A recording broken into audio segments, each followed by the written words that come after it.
What would you do if you had $1,000,000? This question was not just a daydream for a young preacher named Frank W. Gunsaulus. It became the question that transformed his life. While studying in college, Gunsaulus became painfully aware of the problems in the traditional education system. He dreamed of starting a new kind of school, one where students would learn by doing, where practical knowledge and experience would be valued just as much as theory. But to build this dream, he needed $1,000,000. For 2 years, he thought about this idea constantly. He slept with it. He woke up with it. He carried it with him everywhere. It became more than a wish. It became an obsession. He had no idea how to get the money, but he believed he could. He understood a vital truth, that the only limitations are the ones we set in our own minds. He also understood that success begins with definiteness of purpose. But something was missing: action.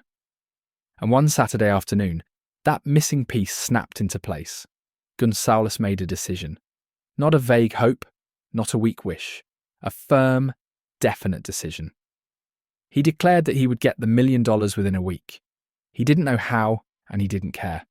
He made the decision and let faith do the rest.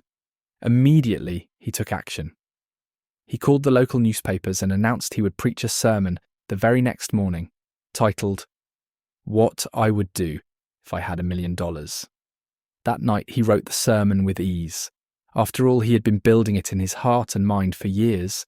He went to bed full of confidence and woke up the next morning with the feeling that the money was already his. When he arrived at church that day, he realised he had forgotten his sermon notes. But instead of panicking, he delivered the sermon straight from his heart, fueled by passion and belief. He spoke about his vision for an educational institution that would train young people in real, practical ways. He spoke as if it had already happened.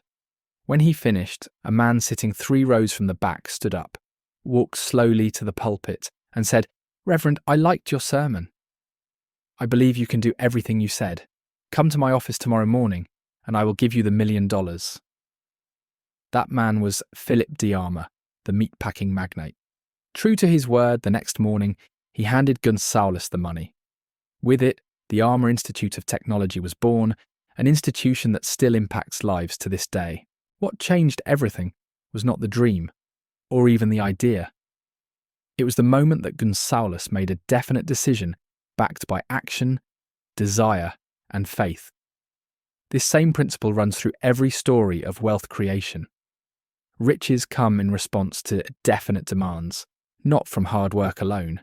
They come from imagination, decisions, and the courage to follow through. Napoleon Hill shares many stories like this one. He reminds us that ideas are the starting points of fortunes, and that ideas, when mixed with definite purpose and definite plans, create unstoppable momentum. Asa Kander bought a formula and an old kettle and turned it into Coca-Cola.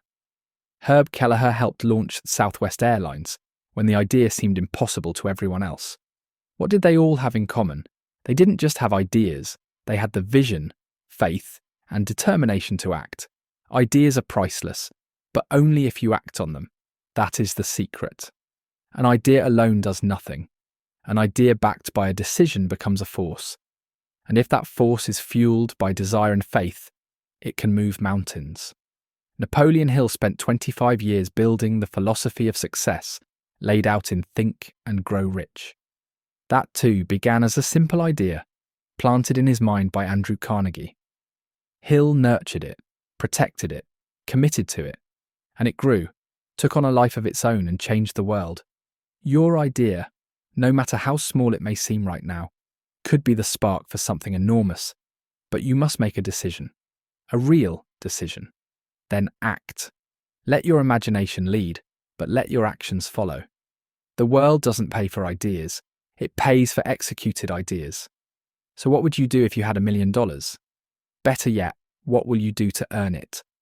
The law that worked for Gunsaulus still works today. It's waiting for someone to use it, and that someone could be you.